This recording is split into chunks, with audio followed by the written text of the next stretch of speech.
네, 여러분 반갑습니다. 우리 안 목사님이 한국에 이제 귀국하시고 영광교회 부임했을 때 굉장히 반가웠고요. 그리고 언젠가는 와서 한번 말씀을 나눠야 되겠다 그랬는데 5년 만에 그 꿈이 이루어졌습니다.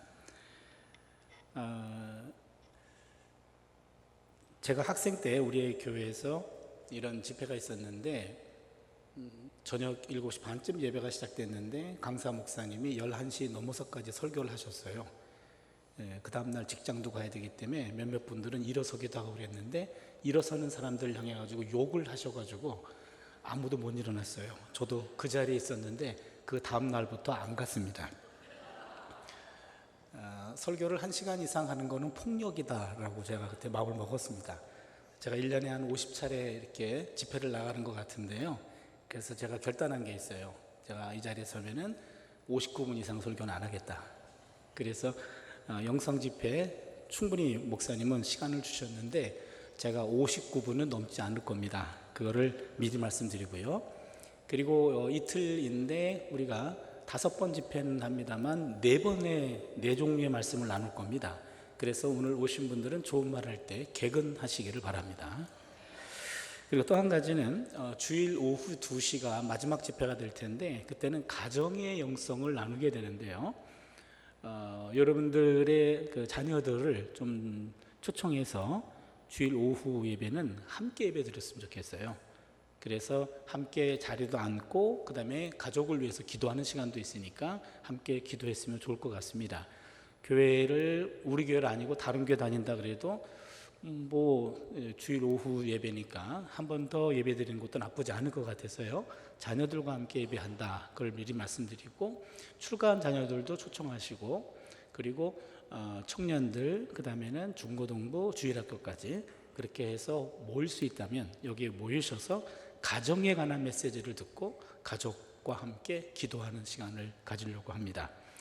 그 말씀드리고 그리고 예배 끝나고 축도할 때는요, 제가 구약 선생이어서 저는 구약 축도를 히브리어로 할 겁니다. 그래서 여러분들이 처음 들으시고 다 끝나고 저 내려갔는데 목사님 축도 안 하셨어요 그러는데 축도 했거든요. 그래서 이따가 히브리어 오리지널 구약 축도를 할 텐데 반주하시는 분이 적당한 시점에 이제 후주를 끄고 하셔야 돼요. 분위기 팍 잘 하셔야 됩니다. 이제 59분 메시지를 시작하겠습니다. 고난의 영성이란 말인데요.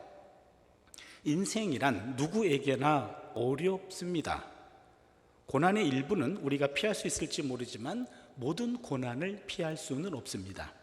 성경 어디에도 예수님을 잘 믿으면 아무런 문제가 없습니다. 그런 약속 없습니다. 아무리 큰 신앙을 갖고 있다선 치더라도 삶의 모든 문제를 우리는 피할 수는 없습니다. 그래서 세상살이가 너무 힘들어지면 누구나 한 번쯤은 인생의 마침표를 찍고 싶은 충동을 느낍니다. 그런데 인생의 마침표는 인간의 몫이 아닙니다. 생명이라는 한자어를 보시면 살생자에다가 명령할 명자, 그래서 살어라고 명령받은 게 생명이에요. 생명은 우리 것이 아니고 그분이 우리에게 주셨어요. 그리고 그분이 다시 되찾을 때까지 고이 간직해야 되는 것이 우리네 생명입니다. 제가 아끼는 우리 제자 전도사가 있는데요. 한 30대 한 초반쯤 되는 친구인데요. 아버님은 목사님이세요. 그래서 시골에서 조그만 교회를 섬기고 있는 그런 목사님이시고 본인은 우리 학교 학생 전도사였습니다. 그런데 몇 년 동안 지금 우울증이 심해져 가지고 계속 약을 먹어도 참 통제가 되지 않는 그런 상태였고 그리고 늘 저한테 상담하면서 고통을 많이 호소했어요. 교회에서 교육전도사 사역을 했는데 또 오해가 생겨가지고 교회에서 또 쫓겨났어요. 그래서 생활 자체가 지금 굉장히 어려운 그런 상황이어서 늘 마음속에 두고 있는 전도사였습니다. 어느 날 새벽 전화가 왔습니다. 새벽 전화는 보통 전화는 아니죠. 그 친구가 딱 전화하는 순간 덜컹했어요. 올 게 왔구나. 어쩐 일이니? 교수님, 저에 대한 소식을 매스컴을 통해 듣게 될까봐 그건 제자로서 도리가 아닌 것 같아서 선생님에게 마지막 인사드리려고 전화했습니다. 피창 안에 알아요. 늘 그런 얘기를 많이 나눴기 때문에 더 이상 해줄 말도 없었어요. 모든 걸 다 알고 있는 아주 똑똑한 신학생이었어요. 그래서 성서적으로, 신학적으로 더 이상 할 말이 없었습니다. 그런데 선생으로서 마지막 한마디는 해줘야 될 것 같은데 불현듯 성경 말씀 하나가 생각이 났어요. 에스겔 16장 6절 말씀이었는데 에스겔 예언자가 예루살렘을 향해서 의인화해서 했던 말입니다. 너는 피투성이라도 살아 있으라. 이 말 한마디였어요. 너는 피투성이라도 살아 있으라. 내가 너한테 마지막 줄 수 있는 말은 이 말씀이다. 아무개야, 피투성이라도 살아만 있어. 그 친구는 아무런 반응이 없었습니다. 내가 끊지 않으면 전화를 끊지 못할 것 같아서 한 5, 6초 정도 시간 있다가 제가 전화를 끊었어요. 그리고는 잠을 이루지를 못했습니다. 그런데 그 친구는 지금도 살아서 역사하고 있어요.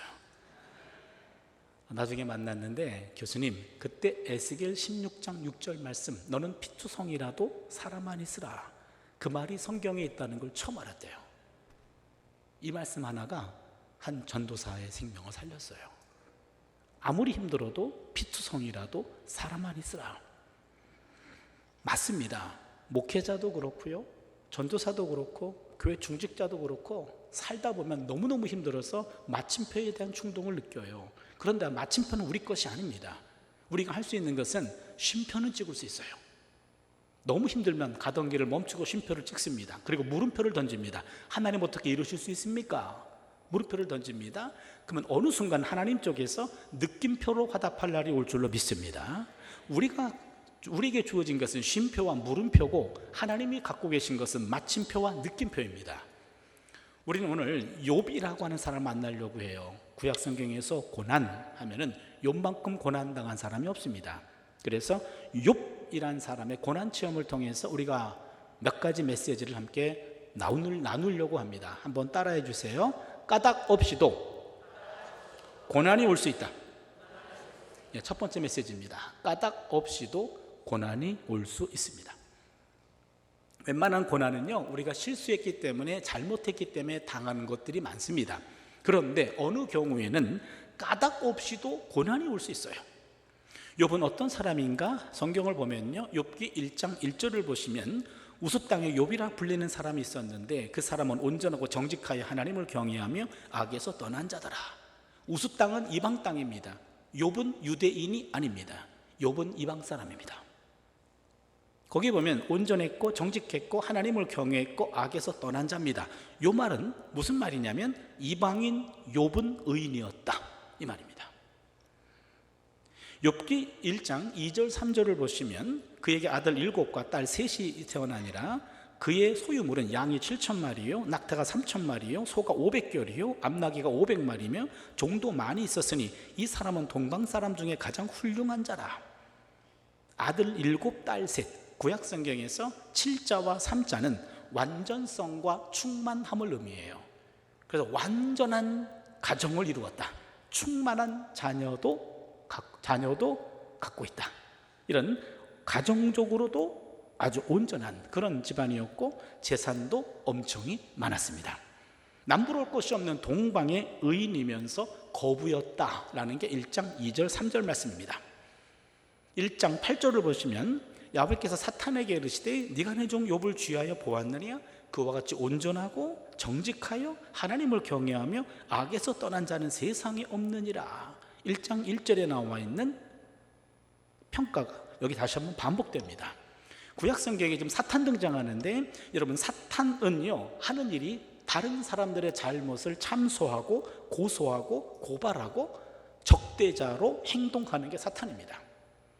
그런데 구약 사탄은 아직은 하나님의 통제 아래에 있습니다. 무슨 말이냐면 허락받고 사탄 짓을 합니다. 신약의 사탄은 하나님의 통제를 벗어나고 하나님에게까지 대적하는 게 신약 사탄이에요. 그래서 신약 성경에 보면 마태복음 4장에 사단이 예수를 유혹합니다. 40일 금식하는 예수님을 유혹하는 장면이 마태복음에 나와요. 그래서 신약에서 사탄은 하나님을 대적합니다. 통제를 벗어납니다. 그러기에 구약 사탄과 신약 사탄은 조금 다릅니다. 구약 사탄은 아직까지는 착합니다. 여러분이 모르는 사실이 있는데 신학대학 가면 구약 교수와 신약 교수가 구분되는데 대체적으로 구약 교수가 신약 교수보다 착합니다. 여러분 모르셨군요. 참고로 저는 구약학 교수입니다. 근데 아무리 착해도 사탄의 눈에는 다 보이는 거예요. 그래서 하나님이 사탄에게 네 눈에는 다 보이지. 욥 한번 봐봐. 어떠냐? 욥 온전하지, 정직하지, 하나님을 경외하지, 악에서 떠났지. 사탄도 부정할 수 없습니다. 1장 8절의 메시지는 욥은 의인 중에 의인이었다라는 말입니다. 의인 중에 의인이었어요. 사탄이 털어도 붙잡히지 않는 그런 의인이었습니다. 그런데 여기서 물러나면 사탄이 아닙니다. 드디어 사탄 특기가 발동합니다. 1장 9절입니다. 사탄이 야훼께 대답하여 이르되 욥이 어찌 까닭 없이 하나님을 경외하리까. 드디어 나왔습니다. 욥 의인인 것 인정합니다. 그러나 하나님이 아셔야 될 것이 있는데 욥 인간이거든요. 인간들은 까닭 없이 하나님을 경외하지 않습니다. 이 말이에요. 여러분 잘 들어보세요. 까닭 없이 경외하는 인간이 어디 있습니까? 뭔가 다 신앙생활하면 뭔가 유익한 것 있기 때문에 신앙생활하지요. 아무런 조건 없이 신앙생활하는 인간이 있습니까? 찝은 거예요. 여기서 우리 하나 짚고 넘어갈 것이 있습니다. 하나님은 우리를 까닭 없이 사랑하시는 줄 믿습니까? 예, 대가 없이 계산 없이 우리를 품어주시는 건 믿습니까? 좋습니다. 그렇다면 우리도 까닭 없이 우리를 품어주시는 하나님에게 합당한 우리 반응은 우리도 까닭 없이 하나님을 경외해야 되는 것 아닙니까? 하나님과 우리 사이에 조건이 개입된다면 그 경건은 계산적인 경건이 아닌가 얘기죠. 부모님의 사랑도 까닭 없듯이 자녀의 부모 사랑도 까닭이 없어야 돼요.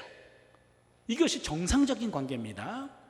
그런데 우리끼리 얘기입니다만 사람들은요, 하나님의 품 안에 있으면서도 품 안에 있는 것이 내게 유익할지 조금 벗어나는 게 내게 유익할지 그것 따지는 게 사람들 아닐까요? 그게 우리예요. 사탄은 그거를 푹 찔른 겁니다. 그래서 무슨 유익이 있다고 그러느냐? 그래서 사탄이 말합니다. 1장 10절입니다.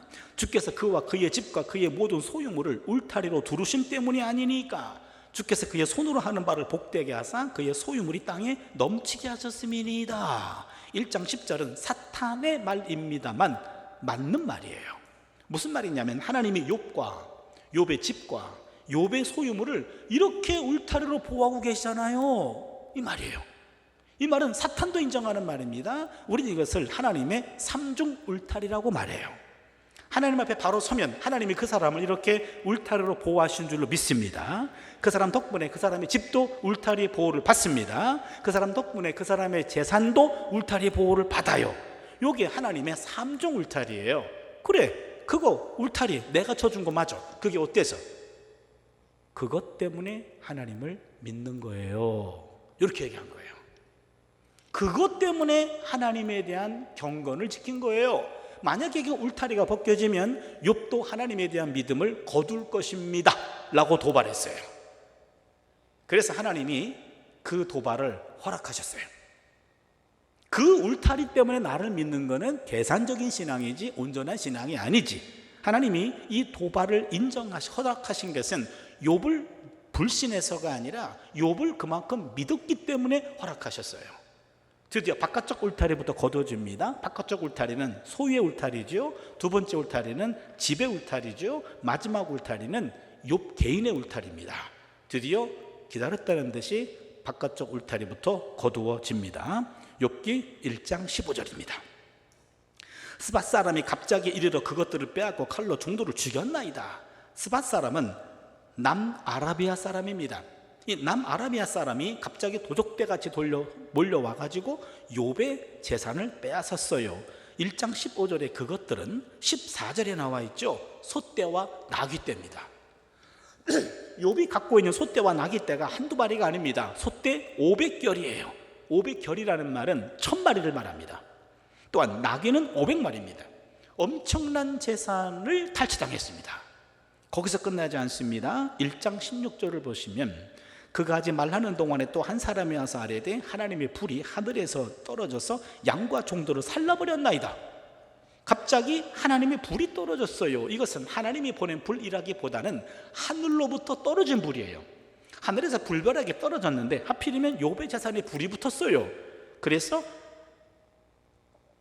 양떼에 불이 붙었는데 3절을 보니까 양떼가 7,000마리네요 7,000마리 양떼가 다 떼죽음을 당했습니다. 여기서 멈추지 않습니다. 욥기 1장 17절을 보십시오. 그가 아직 말하는 동안에 또 한 사람이 와서 아뢰되 갈대아 사람이 새 무리를 지어 갑자기 낙타에게 달려들어 그것을 빼앗으며 칼로 종도로 죽였나이다. 갈대아 사람들은 상인입니다. 착한 상인들이 갑자기 도적대로 돌변해가지고 그동안 남아있었던 마지막 재산 욥의 것들을 다 낙타를 뺏어갔습니다. 욥의 낙타가 3,000마리였어요. 3번에 걸친 재앙 때문에 그동안 평생 모았던 욥의 모든 재산은 다 날리고 말았습니다. 거기서 끝나지 않습니다. 두 번째 울타리가 곧어집니다. 1장 18절 19절입니다. 그가 아직 말하는 동안에 또 한 사람이 와서 아뢰되 주인의 자녀들이 그들의 맏아들의 집에서 음식을 먹으며 포도주를 마시는데 거친 들에서 큰 바람이 와서 집 내 모퉁이를 치매 그 청년들 위에 무너짐으로 그들이 죽었나이다. 7남 3녀 10명의 자녀가 맏아들의 집에서 잔치를 벌이고 있었는데요, 거친 들에서 큰 바람이 왔어요. 여러분, 이스라엘 땅은요, 오른쪽은 광야예요, 왼쪽은 지중해 바다예요. 그래서 동쪽에서 불어오는 바람, 이것은 거친 바람이고요, 말려버리는 바람이고 심판의 바람이에요. 서쪽에서 불어오는 바람은 지중해 바람입니다. 구름을 몰고 옵니다. 비를 몰고 옵니다. 축복의 바람이에요. 그래서 어느 쪽에서 바람이 부느냐에 따라서 달라요. 동쪽 바람은 심판, 서쪽 바람은 축복이에요. 구원입니다. 그런데 동쪽 바람이 불어왔어요. 그것도 거칠게 불어왔고 10명의 자녀들이 잔치를 벌리는데 그 집에 집 내 기둥을 쳤어요. 기둥이 무너졌습니다. 지붕이 가라앉았습니다. 10명의 자녀가 한순간에 압살을 당했어요. 거기서 끝나지 않아요. 마지막 울타리죠. 욥의 마지막 울타리까지 거두어집니다. 욥기 2장 7절 8절을 보시면 사탄이 이에 야훼 앞에서 물러가서 욥을 쳐서 그의 발바닥에서 정수리까지 종기가 나게 한지라. 욥이 제 가운데 앉아서 질그릇 조각을 가져다가 몸을 긁고 있더니 사탄이 욥을 쳤습니다. 머리끝부터 발끝까지 종기가 났다고 그랬어요. 그 당시 의학으로서는 치료 불가능한 질병입니다. 이게 어찌된 일입니까? 아니, 한순간에 모든 걸 다 잃었어요. 재산 다 잃었고 자녀 다 잃었고 본인의 건강을 잃게 되었습니다. 아니, 그 잘 나가던 욥이 이게 어찌된 일입니까?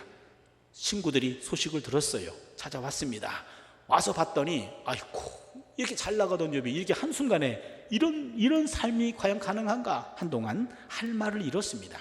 일주일 동안 그 옆에 있으면서 한마디도 말할 수가 없었어요. 일주일이 지나고 난 다음에 욥의 친구가 4명이 나오는데 그 중에 한 명, 가장 연장자인 엘리바스가 드디어 말을 합니다. 입을 열었어요. 욥기 4장 7절 8절입니다. 여기 우리 같이 한번 읽어보겠습니다. 같이 읽습니다. 시작. 생각하여 보라, 죄 없이 망한 자가 누구인가? 정직한 자의 끊어짐이 어디 있는가? 내가 보건대 악을 밭갈고 독을 뿌리는 자는 그대로 거두나니. 무슨 얘기입니까? 이보게, 생각해보게. 죄 없이 망한 자가 누군가? 정직한 자가 끊어지는 거 자네 봤나? 우리가 봐서 알잖아. 악을 밭갈고 독을 뿌리는 자가 그대로 거두는 거 아니야? 인과응보를 얘기한 거예요. 잘 나가던 자네가 한순간에 이렇게 폭망한 거는 아무리 생각해봐도 자네가 뭘 실수한 게 있을 것 같아. 우리가 인생을 살아봐서 알잖아. 모든 건 다 뿌린 대로 거두는 거 아니야? 라고 하면서 인과응보의 논리를 가지고 욥의 고난에 대해서, 욥의 재난에 대해서 설명하려고 했습니다. 그러나 욥은 그 친구의 설명에 대해서 화가 났어요. 자네 지금 뭐라고 얘기하고 있어? 나도 지금 내가 왜 이런 꼴을 당해야 되는지 이유를 알 수 없지만 적어도 자네가 한 말은 내가 받아들일 수 없네. 나도 이유를 알았으면 좋겠어. 내가 왜 이런 일을 당해야 되는지 적어도 그것은 내가 용납할 수가 없네. 인간의 지혜를 가지고는 욥의 고난의 문제가 해결이 안 됐습니다. 욥은 무릎을 꿇고 하나님 앞에 대들었어요. 드디어 하나님 나타나셨고 하늘의 지혜를 구했고 하늘의 지혜로 말미암아 욥의 문제가 해결이 돼요. 욥기 42장 7절 말씀이에요. 욥기는 42장까지 있습니다. 우리가 1장 1절부터 읽기 시작했고 42장을 읽게 되면 욥기를 끝장을 내는 겁니다. 7절을 보시면 야훼께서 욥에게 이 말씀을 하신 후에 야훼께서 대만 사람 엘리바스에게 이르시되 내가 너와 내 두 친구에게 노하나니 이는 너희가 나를 가르쳐 말한 것이 내 종 욥의 말같이 옳지 못함이니라. 하나님은 누구 편을 들어주셨습니까? 예? 욥. 그러면 제가 묻습니다. 욥의 친구들이 한 말이 틀렸습니까? 안 틀렸어요? 그러면 욥의 친구들이 틀렸다고 말씀하시는 하나님 말씀이 틀렸습니까? 뭐예요 그럼?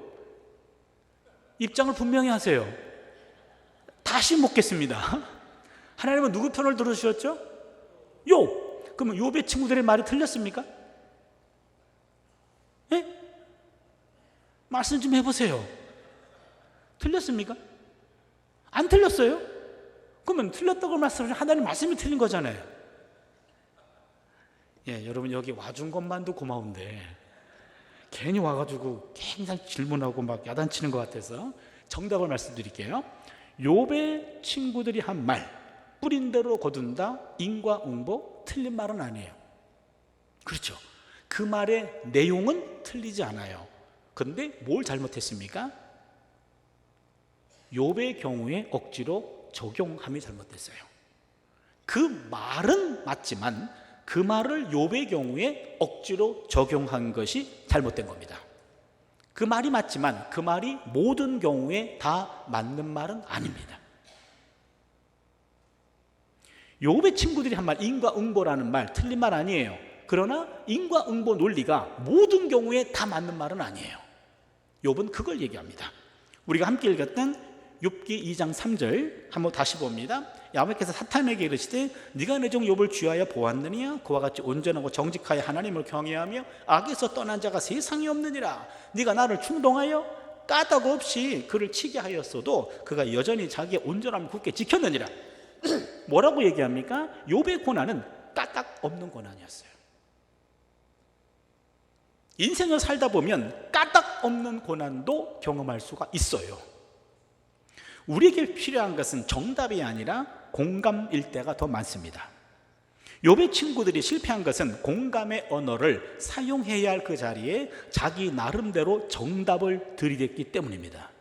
욥의 불행을 아파하면서 7일 동안 밤낮으로 함께 울면서 앉아 있었을 때 그들은 우정의 사람이었어요. 말없이 옆에 있을 때는 우정의 사람이었습니다. 그러나 자신들의 신학과 생각과 경험을 가지고 욥의 삶에 대해서 이러쿵저러쿵 말하기 시작했을 때 그들의 말과 행동은 폭력이 되어버리고 말았어요. 잘 나가던 여자 집사님이 한 분 계셨어요. 사업을 하셨어요. 그런데 사업이 부도가 났어요. 집은 연대 보증이 돼 있었어요. 집까지 날렸어요. 집도 내줘야 됩니다.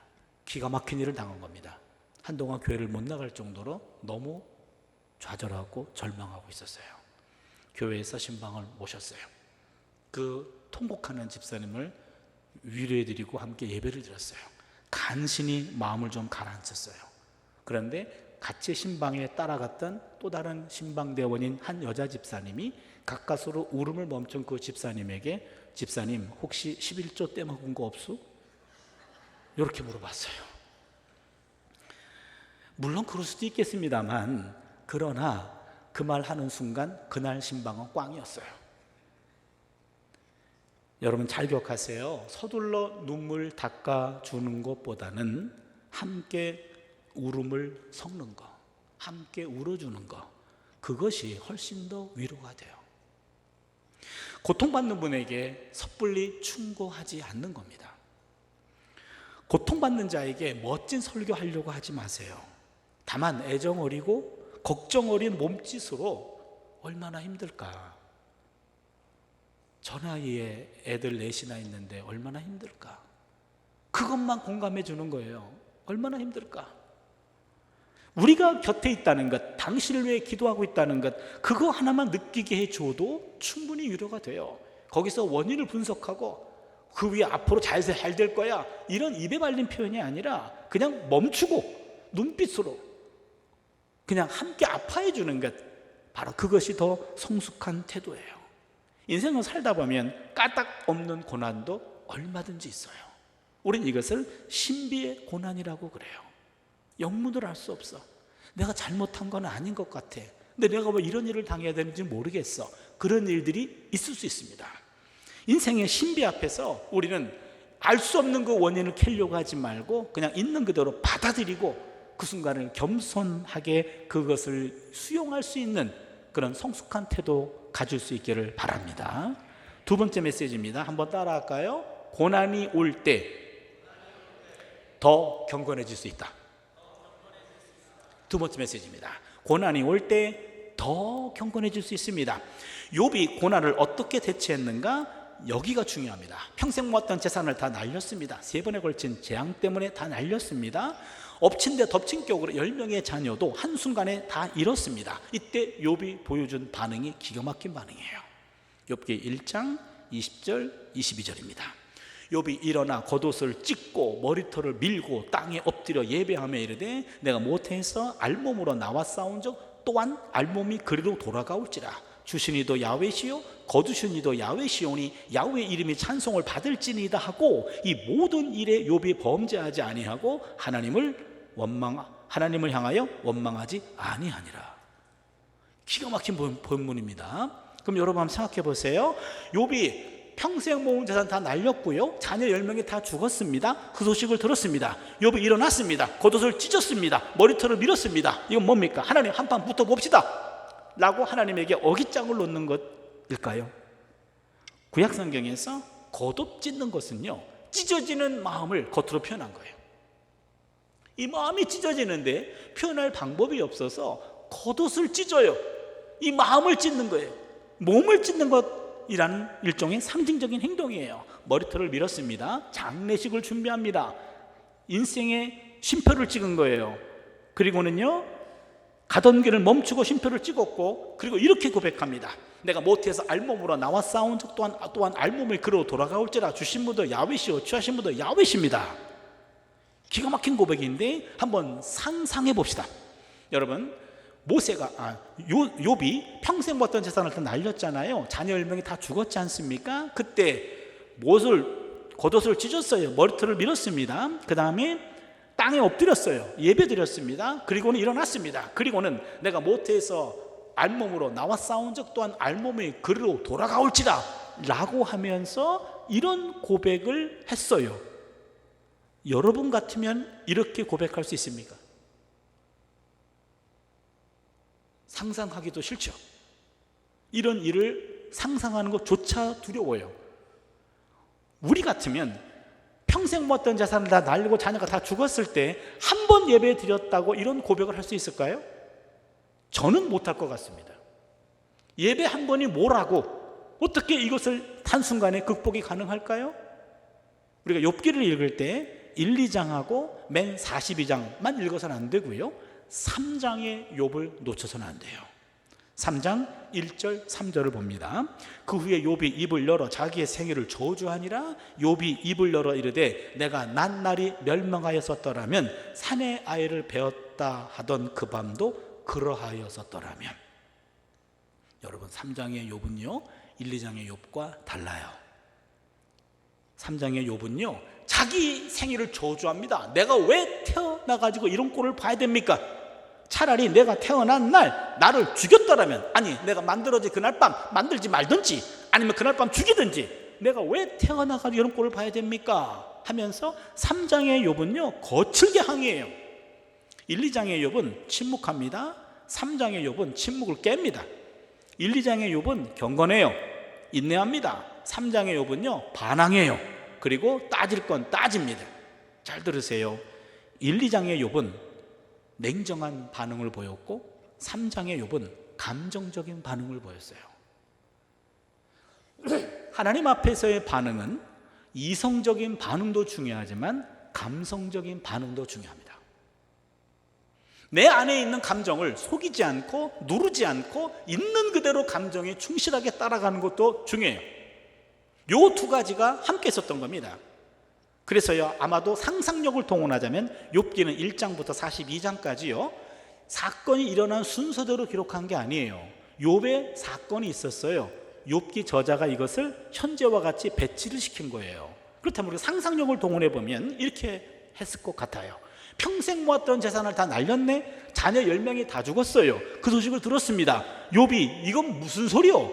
아니 그 돈이 어떤 돈인데 평생 모았던 그 돈이 이렇게 원인도 모른 채 다 날렸단 말이에요. 이 나이에 내가 어떻게 살라고, 어떻게 그럴 수 있습니까? 어떻게 모은 돈인데, 아니 어떻게 한순간에 다 가져갈 수 있습니까? 그 물질 때문에 많은 나날을요 하나님 앞에 통곡하면서 따지고 아마 울분을 토하면서 울었을 것 같아요.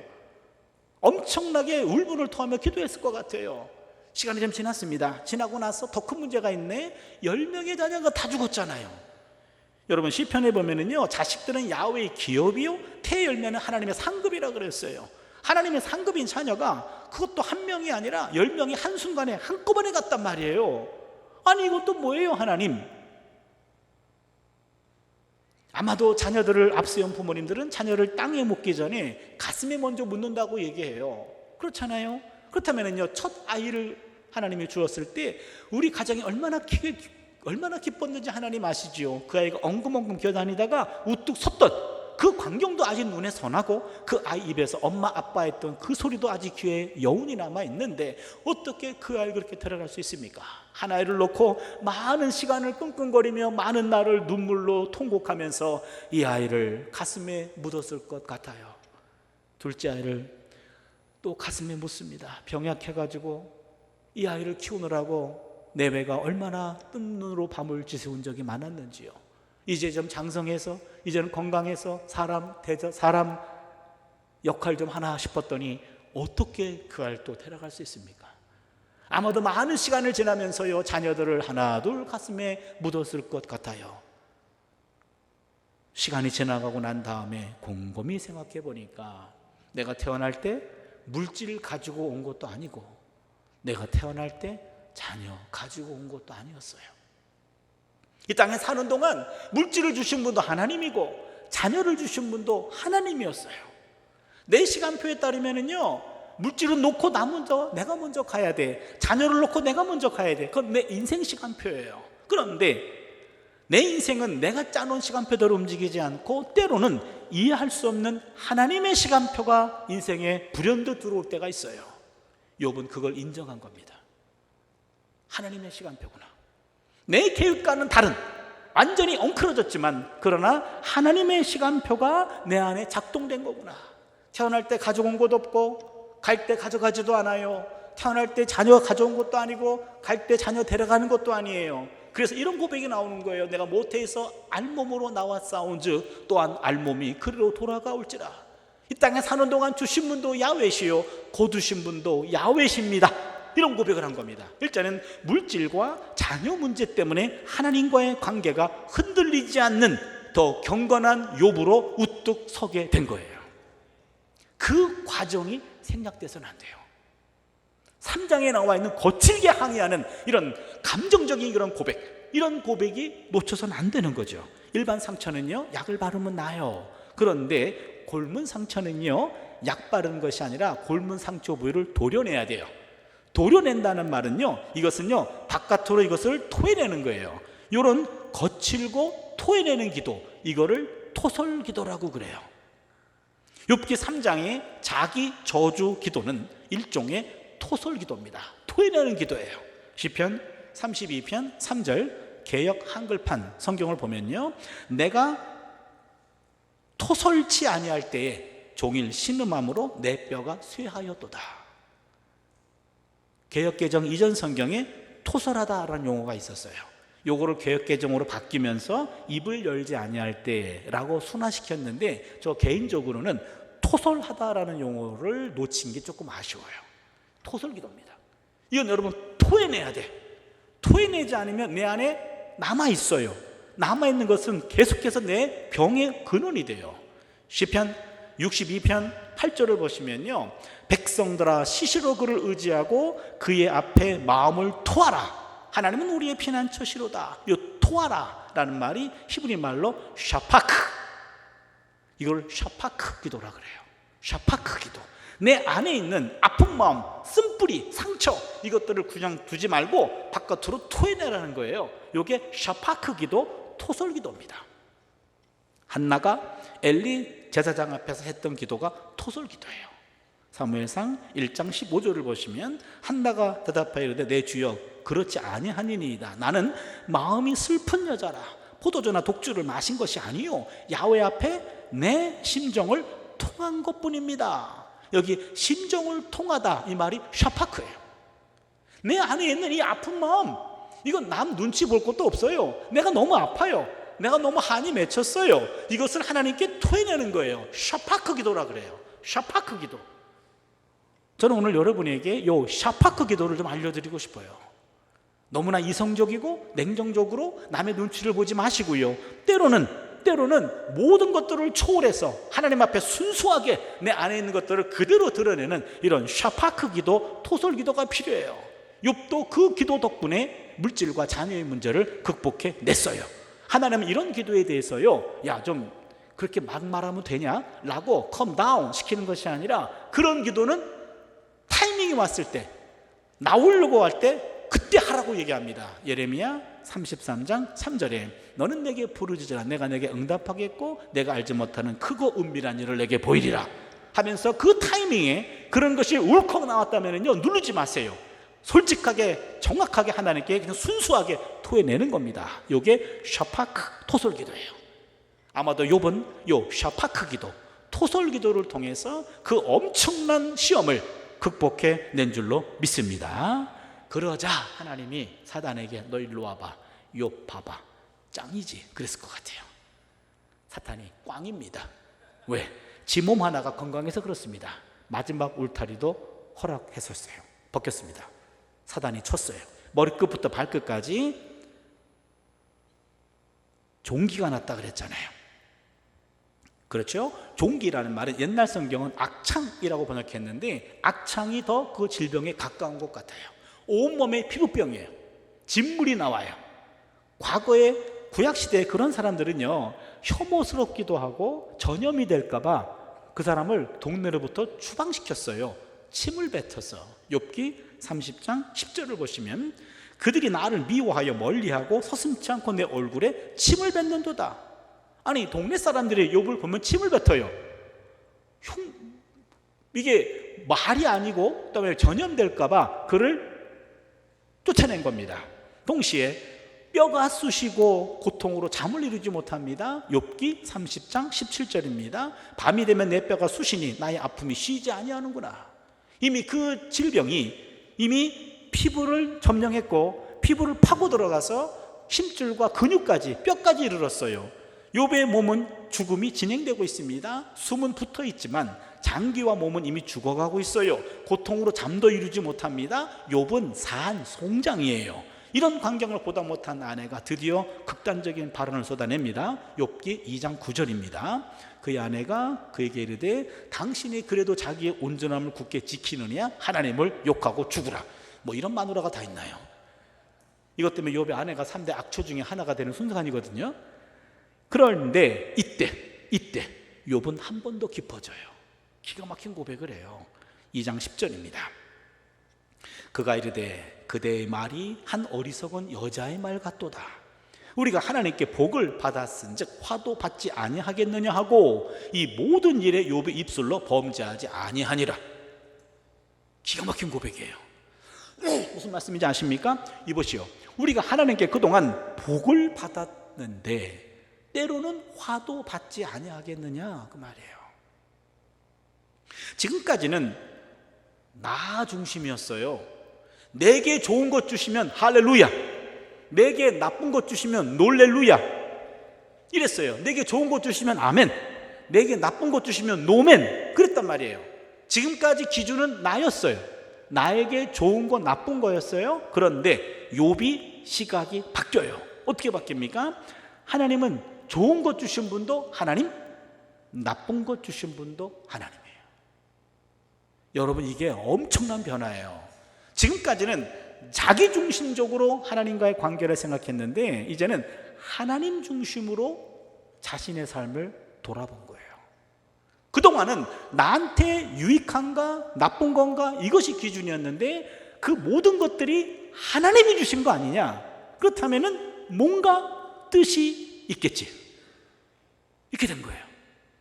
나를 알고 나를 사랑하시는 그분이라면 뭔가 내가 지금 고난당하는 것 아시겠지, 그럼 뭔가 뜻이 있겠지. 이게 바뀐 거예요. 고난 속에서 더 경건해집니다. 하나님은 복뿐만이 아니라 때로는 화도 주실 수 있어서 이것도 소화할 수 있는 사람이 된 겁니다. 자신에게 주어진 운명을 도피하지 않아요. 그대로 받아들입니다. 모든 것들은 그 스스로 의미가 있다는 걸 깨달은 거예요. 좋을 때만 의미가 있는 것이 아니라 나쁠 때도 뭔가 의미가 있어, 그걸 깨달은 거예요. 그러므로 때로는요, 인생도 고통을 참아야 할 때가 있습니다. 인생에 조금 풍파가 왔다고 하나님을 원망한다면 지극히 계산적이고 까닭 있는 신앙이 아닐까요?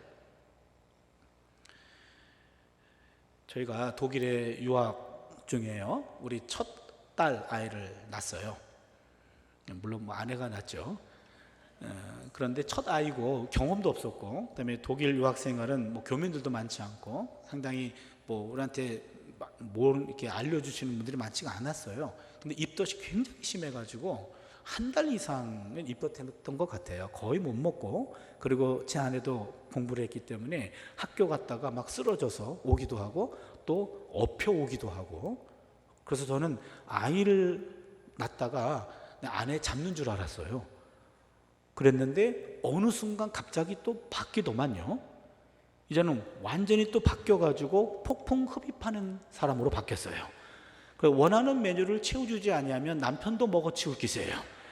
그런데 아니 보신탕하고 순대를 그렇게 찾았어요.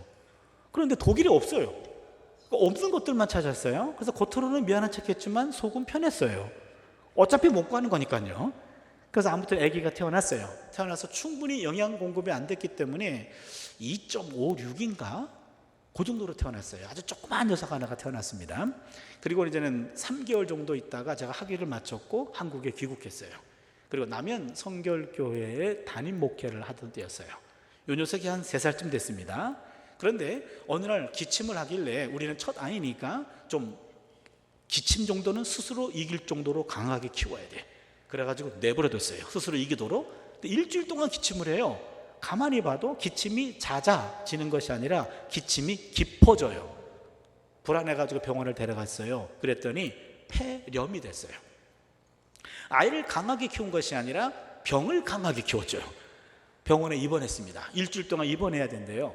독일은 가족 중에 누가 입원하면 간호사가 24시간 케어하기 때문에 보호자는 병원에 머물 수가 없어요. 그런데 우리나라는 가족 중에 한 사람이 병원에 입원하면 또 다른 가족 중에 한 사람이 직업을 바꾸더만요. 같이 들어가야 돼요. 그 바람에 3살짜리 아이하고 엄마가 같이 병원에 들어갔어요. 링거를 꽂고 병원 삶을 시작하는데 요 녀석이 엄마 뱃속에 있을 때 본인이 원하는 충분한 메뉴가 공급되지 않아서 그런지 식사 때마다 보복하는 아이가 됐어요. 입이 짧아요. 반찬 투정이 심해요. 그런데 병원 밥은 더 안 먹어요. 맛없어서 못 먹겠대요. 근데 야, 병원 밥은 약 삼아 먹어야 돼. 약은 링거로 꼽았잖아. 왜 또 입으로 넣어? 이러면서 일주일 동안 끼니 때마다 엄마랑 실랑이를 벌인 모양이에요. 일주일 동안 꾹꾹 참고 억지로 먹였던 모양입니다. 퇴원하는 날이었어요. 저녁에 퇴원인데 아침 8시에 또 사단이 벌어졌어요. 먹어. 안 먹는다니까. 약 삼아 먹어. 약을 이런 거 꼽았잖아. 막 짜증을 부리다가 링거 꼽은 손을 들었다 놨다 하다가 링거에 피가 역류했어요. 피가 역류한 걸 보고 그 엄마도 피가 역류했던 모양이에요. 식사를 중지하고 링거로 꼽은 상태로 화장실로 끌고 가가지고 문을 잠가버리고 왼손으로 입을 틀어막고 오른손으로 엄청나게 팼답니다. 일주일 동안 참았던 게 터진 거예요. 한 5, 6분을 팼대요. 엄청나게 매를 맞은 모양이에요. 엄마가 화가 풀렸어요. 팔도 아프더래요. 그래가지고 손도 아프더래요. 그래가지고 손을 뗐어요. 그랬더니 3살짜리 딸 녀석이 그러더니 그래도 나 엄마 사랑해. 그러고 엄마 품으로 파고들더래요. 태연수석할 때 그 이야기를 하길래 우리 셋이 끌어안고 많이 울었어요. 참고로 걔네 엄마는 서울신학대학교 유아보육학과 교수예요. 유아교육 철학을 전공했는데 철학 가지고 팬 것 같진 않아요. 아마 심리학 가지고 팬 것 같아요. 그런데 엄청나게 매를 맞은 아이도 내가 있어야 될 자리는 엄마 품인 것을 알더라, 그런 얘기예요. 하나님과 부모의 매는 죽으라고 때리는 매는 아니지요. 농부가 퀴즈를 할 때 말이에요, 여러분 곡식들을 주목해 보세요. 퀴즈를 할 때 그 곡식이 농부에게 등을 보이는 곡식들은 결국 날아가요. 쭉정입니다. 그런데 퀴즈를 당하는 곡식 중에 농부를 향한 곡식들이 있어요. 그런 곡식들은 결국에 남아요. 알곡이 됩니다. 우리 인생이 바람이 불어서 흔들릴 때 마치 내 인생은 퀴즈를 당하는 순간이 아닐까요? 요 퀴즈를 당하는 순간 하나님을 원망하고 하나님에게 등을 보인다면 결국에 쭉정이 돼가지고 날아가고요. 그 순간에 하나님께 방향을 틀고 하나님의 가슴을 파고 들어간다면 알곡으로 남게 될 줄로 믿습니다. 바로 이겁니다. 고난의 순간 우리는 알곡이 될 수 있어요. 고난의 순간 하나님의 앞을 놓치지 않고 하나님께 샤파크 기도, 토설 기도를 통하건 어떤 태도를 찾은 간에 하나님 앞을 떠나지 않는다면, 하나님께 등을 보이지 않고 가슴을 보인다면 어느 순간 하나님의 품에 안겨있는 알곡으로 남게 될 줄로 믿습니다. 마지막 세 번째입니다. 한번 따라할까요? 모든 고난은 과정이지 마지막이 아니다. 예, 모든 고난은 그게 과정이지 마지막이 아니라는 거예요. 저는 욥기에서 배우는 가장 중요한 메시지 중에 하나가 이거라고 생각해요. 제가 욥기를 가지고 박사과정에서 몇 학기 세미나를 했는데요, 거기서 배운 중요한 진리 하나를 여러분께 좀 나누고 싶어요. 한번 따라해 주세요. 모든 고난은 끝이 있다, 그겁니다. 욥기의 가장 중요한 메시지입니다. 모든 고난은 끝이 있다. 무슨 얘기인지 아십니까? 여러분, 고난이 나보다 먼저 돌아가신다니까요. 내가 고난보다 오래 살아요. 무슨 얘기인지 아시죠? 그럼 모든 고난은 내 인생에서 어느 지점에서 끝날 날이 온다는 거예요. 우리가 고난보다 오래 산다는 거예요. 이게 욥기의 가장 중요한 메시지입니다. 욥기는요, 거기서 끝장날 줄 알았어요. 평생 모았던 재산 다 날렸고 자녀 10명은 다 죽었고 본인은 몹쓸 병에 걸려가지고 산송장으로 살았어요. 그런데 욥기는 그렇게 끝나지 않아요. 욥기 42장 10절을 봅니다. 욥이 그의 친구들을 위하여 기도할 때 야훼께서 욥의 곤경을 돌이키시고 야훼께서 욥에게 이전 모든 소유보다 갑절이나 주신지라. 여기 보시면요, 욥이 건강이 회복됐습니다. 또한 욥의 재산은 2배로 늘었습니다. 욥기 42장 12절을 보시면은요, 야훼께서 욥의 말년에 욥에게 처음보다 더 복을 주시니 그가 양 14,000과 낙타 6,000과 소 1,000결이와 암낙이 1,000을 두었고, 이게 1장 2절 3절에 나와 있는 원래 있었던 재산의 딱 2배입니다. 동시에 하나님이 10명의 자녀를 다시 주셨어요. 42장 13절입니다. 또 아들 7과 딸 3을 두었으며, 이거는 죽었던 자녀들이 다시 부활한 건 아니기 때문에 그 상처는 남아 있었을 거예요. 그러나 또 다른 10명을 주면서 하나님이 위로를 해 주신 겁니다. 결국 욥이 사는 동안 욥의 고난은 완전히 물러갔습니다. 욥기 42장 16절 17절 마지막 구절인데요, 그 후에 욥이 140년을 살며 아들과 손자 4대를 보았고 욥이 늙어 나이가 차서 죽었더라. 천수를 누리고 땅을 떠난 겁니다. 욥의 경우를 보면 모든 고난은 그게 과정이지 마지막이 아니었어요. 이게 중요합니다. 어떤 고난이 와도 우리는 고난이 내 인생의 끝은 아니요, 고난 너머에 내 삶이 있어 라고 하는 그런 믿음을 가질 수 있기를 바랍니다. 여러분, 고통의 터널과 절망의 동굴이라는 용어를 들어보셨나요? 고통의 터널, 절망의 동굴. 고통과 터널 둘 다 캄캄합니다. 그러나 동굴은 들어가면 들어갈수록 출구가 없습니다. 터널은 앞은 캄캄하지만 터널은 출구가 있습니다. 하나님이 당신의 자녀들한테 허락하는 것은 절망의 동굴이 아니고 고통의 터널이에요. 그런데 갑자기 어두워졌을 때, 앞이 어두워졌어요. 근데 이 어두움 앞에 서 있는 우리는 이게 동굴인지 터널인지 구분이 안 돼요. 그래서 용기 있게 전진을 못해요. 그때 하나님은 평소 우리 우편에 앉아 계셔서, 우편에 계셔서 당신의 왼손으로 우리 오른손을 잡고 앞으로 가십니다. 그런데 우리가 앞에 어둠을 만나서 한 발자국도 앞으로 나가지 못할 때 하나님은 위치를 바꾸십니다. 본인이 앞장서셔요. 본인의 오른손으로 우리 오른손을 잡아주셔요. 어린아이에게 걸음마를 가르치듯이 한 걸음 한 걸음 이끄십니다. 여러분, 인생의 어둠을 만났을 때 보이지 않는 하나님의 오른손을 붙잡을 수 있기를 바랍니다. 동시에 말씀도 붙잡아야 돼요. 예레미야 애가 3장 33절 말씀, 주께서 인생으로 고생하게 하시며 근심하게 하심은 본심이 아니시로다. 이 말씀을 잡아야 돼요. 주께서 인생으로 고생하게 하시며 근심하게 하심은 본심이 아니시로다. 내가 고난당하고 내가 지금 고통 중에 있는 것 하나님 본심이 아니라는 거예요. 이 말씀을 붙잡아야 돼요. 또 한 구절을 잡습니다. 전 세계 기독교인들이 지금 7년 8년째 가장 좋아하는 구절, 한 구절로 1등한 구절이 있어요. 그게 예레미야 29장 11절입니다. 야훼의 말씀이니라. 너희를 향한 나의 생각을 내가 아나니 평안이요 재앙이 아니니라. 너희에게 미래와 희망을 주는 것이니라. 요걸 잡는 거예요. 야훼의 말씀이니라. 너희를 향한 나의 생각을 내가 아나니 평안이요 재앙이 아니니라. 너희에게 미래와 희망을 주는 것이니라. 이것이 하나님의 본심인 줄로 믿습니다. 요 하나님의 본심을 붙잡는 거예요. 이런 말씀을 붙잡고 오른손을 붙잡고 가다 보면은요, 앞에 있는 어둠, 이건 동굴이 아니라 그랬어요. 터널이에요.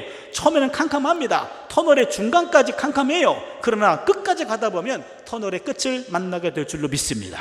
중요한 것은 터널 끝까지 걸어가야 돼요. 저기 끝이 있대, 한번 가봐.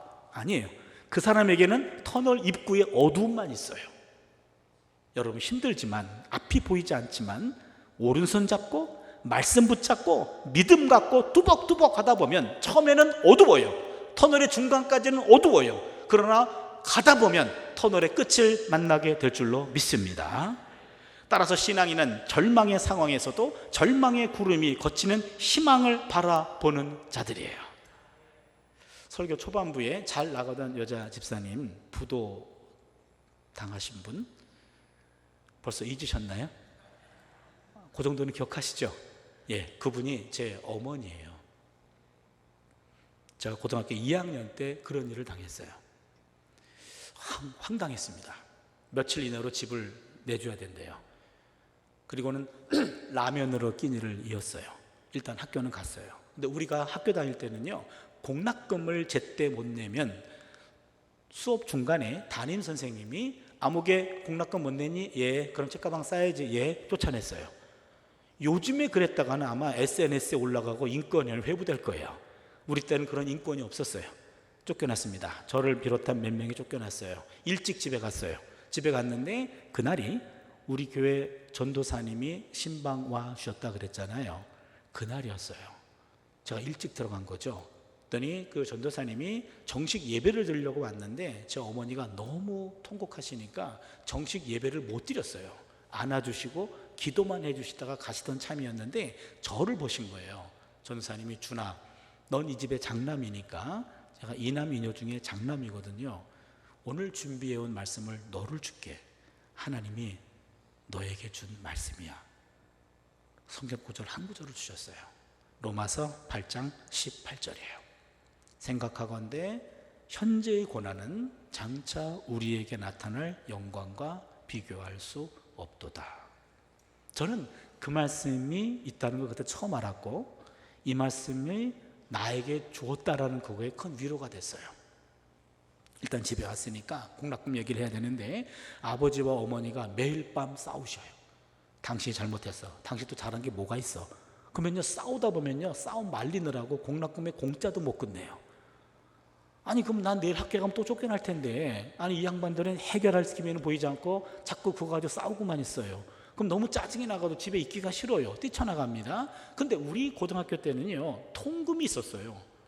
12시 전에는 무조건 집으로 기어 들어가야 돼요. 근데 집에 들어가면 뭐합니까? 또 싸울 텐데. 그래서 집에 들어가지 못하고 교회를 가요. 좀 우리 서부성결교회 그 교회가 제 모교회인데요, 우리 할아버지가 개척하신 교회고, 그 교회 가서 본당 안에 맨 구석에 앉아가지고 엉엉 울면서 기도해요. 하나님, 나 고등학교 좀 마치게 해주세요. 그리고 그것만 가지고 계속 말하기가 곤란하니까 전도사님이 나에게 줬다는 말씀, 로마서 8장 18절 말씀, 현재의 고난은 장차 우리에게 나타날 영광과 좋게 비교할 수 없도다. 이 말씀만 계속 반복하는 거예요. 10번, 100번, 1000번까지도 반복해요. 그런데 캄캄한 본당 안에 미래의 영광이 보일 리가 없어요. 어느 순간 제 풀에 꺾여서 자요. 실컷 자다 보면 찬송 소리에 깨요. 그럼 나도 모르는 사이에 새벽기도 참석 중이에요. 그러면 다시 자세를 가다듬고 앉아요. 새벽기도 드립니다. 다 끝나면 또 불을 끄더라고요. 불을 끄고 또 기도하다가 알아서 가래요. 그러면 지난밤에 하던 것 마저 합니다. 하다 보면요, 창문 너머로 햇볕이 들어와요. 그러면 마치 미래의 영광이 보이는 것 같아요. 그러면요, 찬송이 나와요. 그리고는요, 그 어린 나이에 그런 생각이 들어요. 언젠간 먼 훗날 많은 사람 앞에서 내가 이 어두웠던 시절을 간증할 날이 오겠지. 지금 간증하고 있잖아요. 그 말씀 하나가 오늘의 저를 만들었다고 해도 과언이 아니에요. 지금 미국 대통령 바이든 대통령이죠.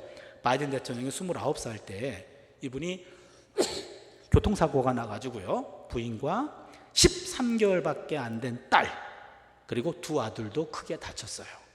그래서 부인과 딸은 세상을 떠났고, 그 다음에 두 아들은 크게 다쳤어요. 엄청난 충격을 받았습니다. 한동안 하나님을 원망하고 방황하곤 했어요. 이때 바이든 아버지가 바이든에게 만화 2컷을 보냈어요.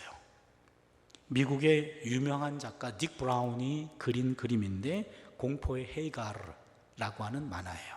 2컷인데 헤이가르는 바이킹입니다. 그 바이킹 해적선을 가지고 바다를 항행하고 있는데 갑자기 그 배에 폭풍 만나다가 폭풍 속에서 벼락을 맞았어요. 그래서 배가 좌초하고 있어요. 그때 이 헤이가르가 하늘을 향해 가지고 하는 말이에요. Why me?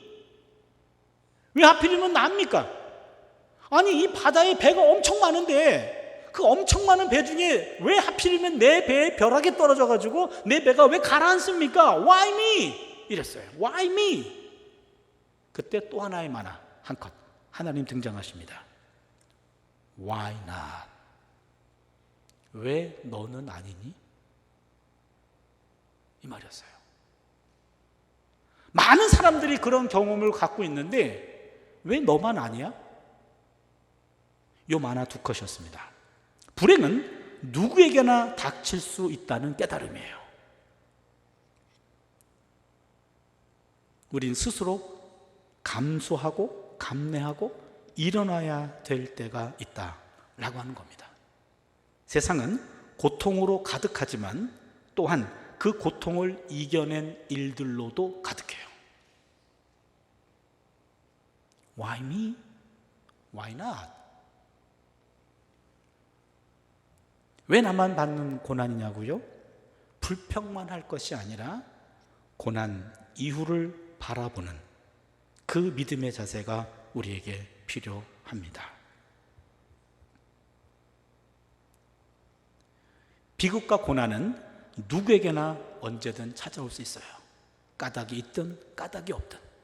그 비극의 원인을 때로는 모를 수도 있어요. 까닭 없는 고난도 있기 때문에 그래요. 해답도 알 수 없는 고난의 원인을 찾으려고 헤매기보다는 그 고난을 어떻게 받아들이고 어떻게 극복할 수 있는지, 그리고 그 고난과 마주하는 것, 그게 우리 몫이에요. 인생 속 고난의 시기는 어둡고 적막한 터널을 지나가는 것과 같다고 합니다. 인생의 어두운 시기가 찾아와도 그저 묵묵히 내가 할 수 있는 일을 하는 것, 그것이 버티는 힘이고 나중에 도약할 수 있는 기반이 될 겁니다. 영국 속담에 잔잔한 파도는 훌륭한 뱃사공을 만들지 못한다는 말이 있습니다. 인생에서 거친 파도를 만나거든 불평만 하지 말고 오히려 감사할 수 있어야 됩니다. 그 과정을 거치고 나면 우리도 반드시 더 훌륭하고 더 강한 사람이 될 것입니다. 고난과 무관한 인생은 없습니다. 그러게 고난을 어떻게 믿음으로 대처하느냐에 따라 그 인생의 빛은 갈립니다. 여러분, 고난의 영성을 가지고 고난을 대처해 나가는, 고난을 감당해 나가는, 고난 이후의 삶을 바라볼 수 있는 우리 모두가 될 수 있기를 주님의 이름으로 축원합니다. 우리 함께 찬양 드리고요, 함께 기도하는 시간을 가지려고 합니다. 왜 나만 겪는 고난이냐고 불평하지 마세요. 고난의 뒤편에 있는 주님이 주실 축복 미리 보면서 감사하세요. 너무 견디기 힘든 지금 이 순간에도 주님이 일하고 계시잖아요. 남들은 지쳐 앉아 있을지라도 당신만은 일어서세요. 힘을 내세요. 힘을 내세요. 주님이 손잡고 계시잖아요. 주님이 나와 함께함을 믿는다면 어떤 역경도 이길 수 있잖아요. 뜻을 잘 새기면서 함께 찬양 올리겠습니다.